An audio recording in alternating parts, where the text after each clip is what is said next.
In 2008, 6 years after the closing of Tom Jones and Harvey Schmidt's off-Broadway production of The Fantasticks, the beloved musical returned to New York City.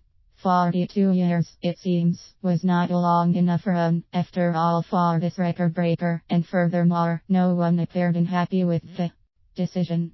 But in the early 1960s, the musical first came to fruition. The Beat Generation saw itself in the play's tension of opposites, the ideology of the young versus the ideology of the over 30s, and the dissonance caused by the current political unrest of that time. The play reached out to the generational needs of the 60s and continued even beyond. But today in 2012 we are undergoing a different kind of turbulence, and much has changed since The Fantasticks was written. So why has this musical endured? Why can't we get enough of its lines and lyrics? What is our connection? Why are we so in love with this play? A familiar plot. In Moonlight, Max and Louise's fathers construct a make-believe feud and build a wall between their houses in order to encourage their children to fall in love, relying on the old temptation of the forbidden to do the job.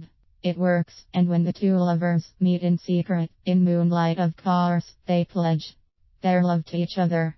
To create the illusion of settling the feud, Max's father Huckleberry engages El Gallo to stage the abduction of Louise, allowing his son Matt to rescue her heroically and end the ruse. Louise's father Bellamy agrees, but a happy ending in Moonlight cannot be real.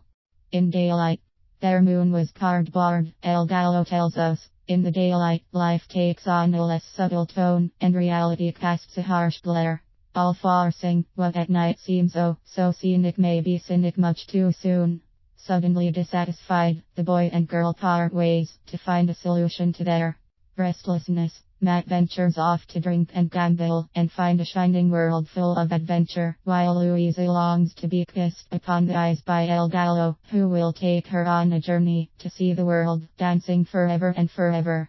To do so, she must put up a mask to prevent her from seeing the truth.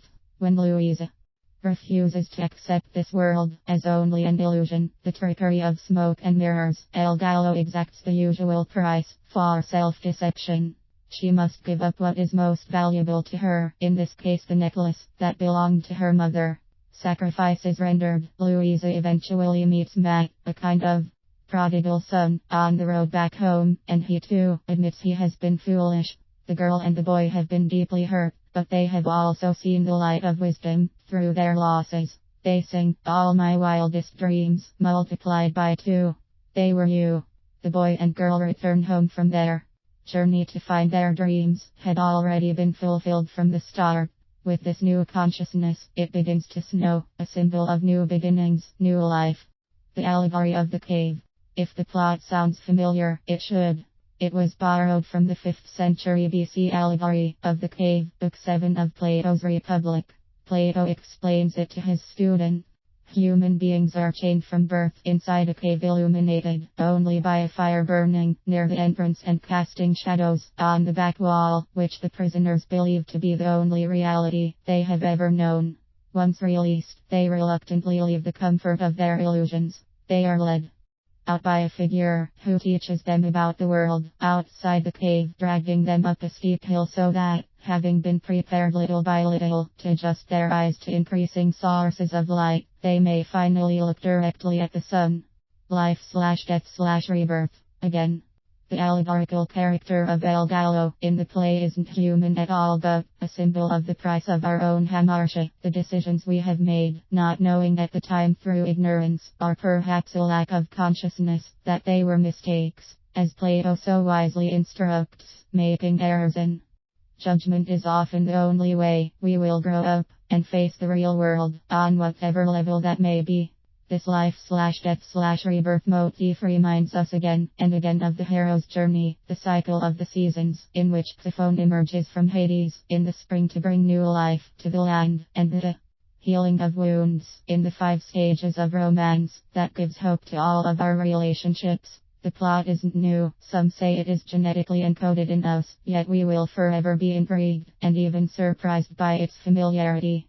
Perhaps we love the Fantasticks because in our own naively narcissistic way, we recognize ourselves in the characters' every joy, their every mistake, and in the end their humble gratitude for second chances. Every time we watch the play, or even listen to its delightful score, we are reminded of the film. For the less fortunate who have never seen a stage performance of the Fantasticks, Tom Jones and Harvey Schmidt wrote the screenplay as well, which was released in 1995. Only a slight departure from the play with a more detailed and versatile setting, the film requires less imagination but does include all but one of the same musical numbers and some additional lines, although the poetic quality has not been retained. In the film, El Gallo is the master of a carnival, the darkened tent, which parallels Plato's cave quite well. What the screenwriters do accomplish, to their credit, is a tree is El Gallo's life, so it is appropriate that when he must lead Louisa out the allegorical cave in Act 2, the lessons he teaches her begin when she climbs up and sits beside him in this very same tree. Because she wants the exciting, slightly dangerous life she thinks he has, she asks him there in the tree to take her with him and dance forever and ever.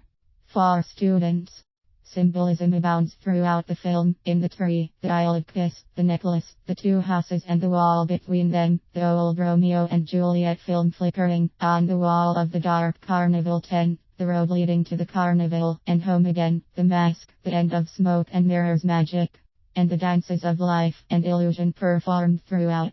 Students as young as middle school age who watch this film have an opportunity to learn about the allegory of the cave and the myriad of archetypal symbols that pervade the screenplay in a way that no other piece of literature can introduce quite so effectively.